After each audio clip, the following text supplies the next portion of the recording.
तो स्वागत है दोस्तों आपके अपने चैनल एजुकेशन टैगलाइन में।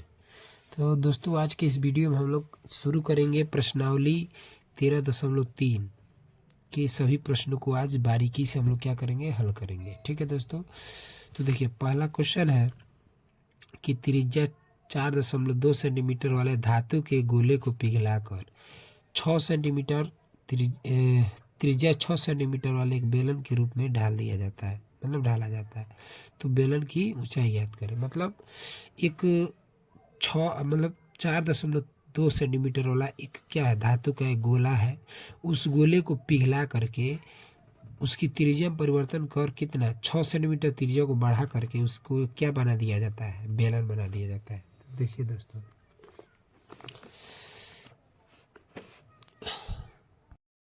दोस्तों, एक वृत्त है ना, यानी एक गोला है। इस गोले को धातु के ठोस गोले को पिघलाया जाता है। कब? इसकी त्रिज्या उस समय कितनी होती है, 2 सेंटीमीटर। ठीक है, यानी इसकी त्रिज्या 2 सेंटीमीटर और इसी को पिघला कर एक बेलन बनाया जाता है। देखिए ऐसे एक बेलन बनाया जाता है। ठीक है, और इस बेलन की जो त्रिज्या है, इस बेलन की जो त्रिज्या यहाँ से यहाँ तक कितना है, 6 सेंटीमीटर। तो हमें इस बेलन की ऊंचाई क्या है, ज्ञात करनी है। ठीक है दोस्तों, इस बेलन की ऊंचाई ज्ञात करनी है। तो चलिए दोस्तों, सबसे पहले हम लोग जो दिया उसको लिख लेते हैं। क्वेश्चन है फर्स्ट, दिया है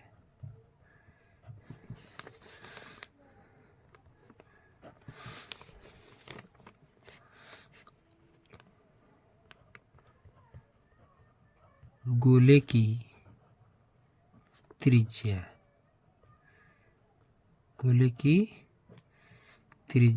देखिए इसमें 2 त्रिज्या है असमान, मतलब अलग अलग है। तो इसको बड़ा वाला त्रिज्या मान लेते हैं।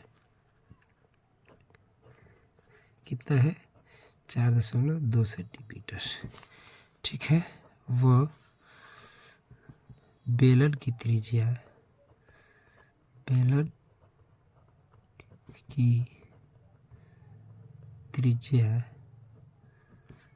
छोटा वाला आर ले लेते हैं, इसकी त्रिज्या है 6 सेंटीमीटर। ठीक है दोस्तों, तो क्या ज्ञात करना है, इस बेलन की ऊंचाई। तो मान लेते हैं, माना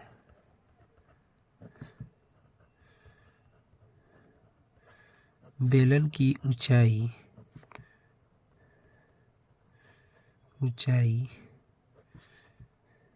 h मीटर है। ठीक है दोस्तों, बेलन की ऊंचाई मान लेते हैं h मीटर, सेंटीमीटर सॉरी, सब सेंटीमीटर में पूछ रहे हैं। देखिए हम लोग माने क्यों है यहाँ पे, माने इसलिए है कि जो कि हम मतलब हमें जो मालूम नहीं होता है उसको हम लोग क्या कर लेते हैं, मान लेते हैं। ठीक है, यानी मान लेंगे। ठीक है, क्या जो ज्ञात करना है, यानी बेलन की ऊंचाई ज्ञात करना है, तो इसलिए हम लोग बेलन की ऊंचाई मान लिए हैं। चलिए प्रश्न में क्या बोल रहा है, लिखेंगे प्रश्न में क्या बोला है कि इस बेलन की ऊंचाई को ज्ञात करना है। यानी इस ठोस गोले को क्या किया गया है, पिघला कर एक बेलन बनाया गया है। मतलब ये जब गोल था तो इसमें कोई ऊंचाई नहीं थी, लेकिन जब बेलन बनाया है तो इसकी ऊंचाई में परिवर्तन हुआ, मतलब इसका ऊंचाई हो गया। तो यही मालूम करना है इसका ऊंचाई। तो देखिए, तो क्या लिखेंगे यहाँ पे, गोले का आयतन बराबर, क्या लिख देंगे, बेलन का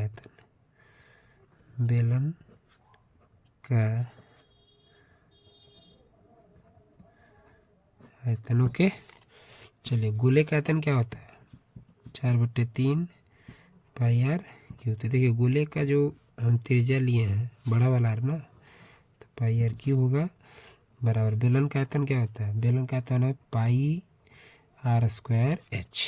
ये होता है बेलन का आयतन। ठीक है दोस्तों, तब चलिए हम इसका मान बैठाते हैं। देखिए पाई से पाई को हम लोग क्या कर देंगे, काट देंगे। ठीक है, तो हमारे पास बचेगा क्या, 4/3। आर का मान कितना है, त्रिज्या माने गोले का त्रिज्या कितना है, 4.2 यानी 4.2 इंटू 4.2 इंटू 4.2, ठीक है। 3 बार ना लिखेंगे त्रिज्या, यानी आर का क्यू है तो 3 बार त्रिज्या लिखेंगे। इसमें क्या है 2 बार है ना, तब 2 गुणे मतलब 6 गुणे 6, ठीक है। 6 गुणे 6 हो गया। अब देखिए फिर हम क्या करेंगे, यहाँ पे लिख देंगे 4/3 गुणा, ये पूरा उतार देंगे,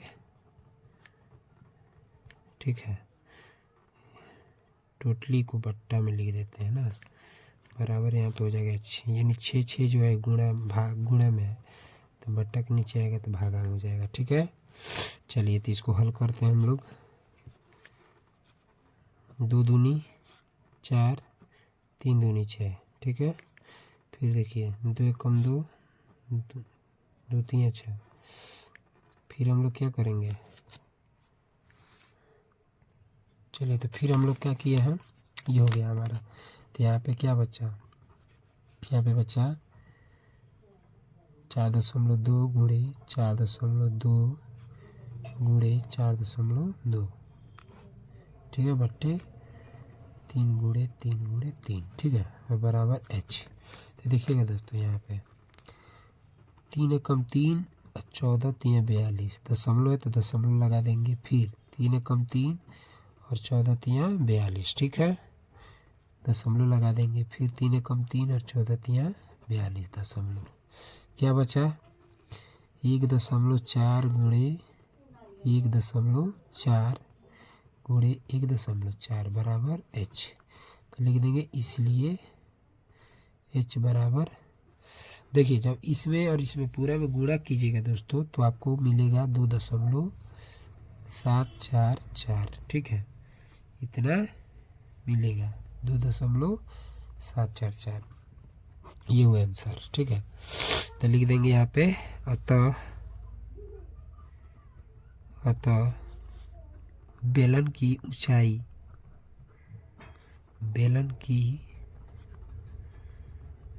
ऊंचाई बराबर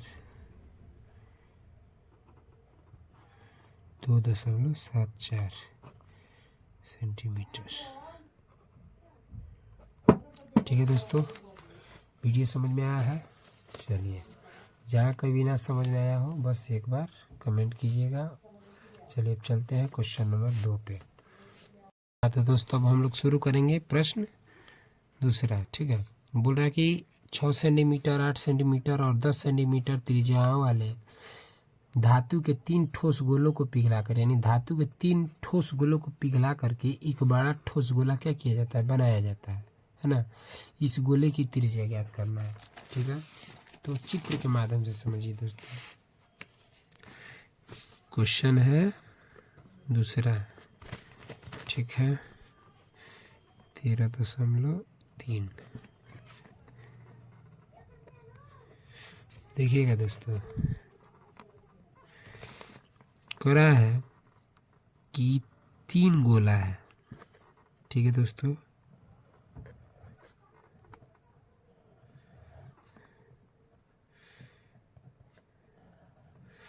इन तीनों गोलों को पिघला करके एक बड़ा गोला बनाया जाता है, ठीक है दोस्तों, समझ रहे हैं ना। चलिए,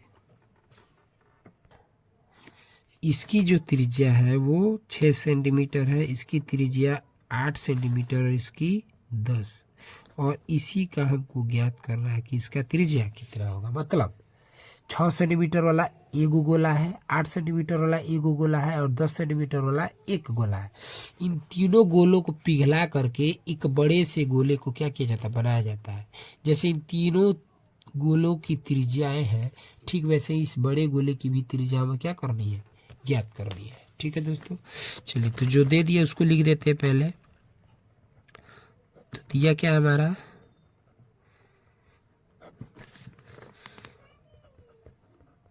गोले की त्रिज्याएं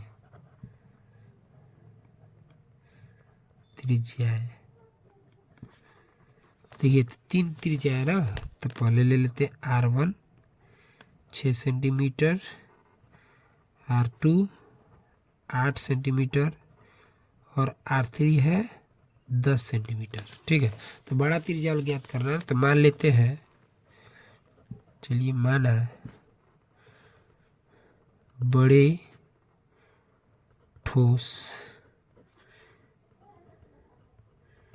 गोले की त्रिज्या बराबर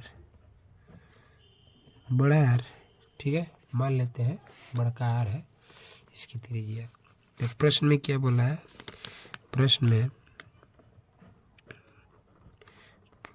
चलिए तो क्या करेंगे, इन तीनों त्रिज्याओं को किसके बराबर, बड़े गोले के बराबर करेंगे। ठीक है, तो लिख देंगे यहाँ पे 3 गोले का आयतन, यानी तीनों का आयतन बराबर कर देंगे किसके आयतन के, बड़े गोले के आयतन के। बड़े गोले का आयतन, आयतन चलिए हो गया। तो इसमें गोले का आयतन पहले बताइए क्या होता है, 4/3 pi r square, sorry cube, pi r cube. ठीक है दोस्तों, तो इसमें पहले वाला है ना, इसमें देखिए पहला वाला कितना है, उसका त्रिज्या है 6 सेंटीमीटर, तो R1 बोले तो इसको R1 ले लीजिए। फिर एक है 4/3 पाई आर क्यूब, तो ये दूसरा का त्रिज्या वाला हो जाएगा। फिर तीसरा 4/3 पाई आर क्यूब, तीसरा वाला हो जाएगा। और ये किसके बराबर, 4/3 pi r cube. Okay, common क्या है दोस्तों, 4/3 पाई आर है ना, तो कॉमन ले लेंगे इसको, उभयनिष्ठ। तो अंदर क्या बचेगा, ठीक है दोस्तों देखिए, चलिए ये बच जाएगा हमारे पास,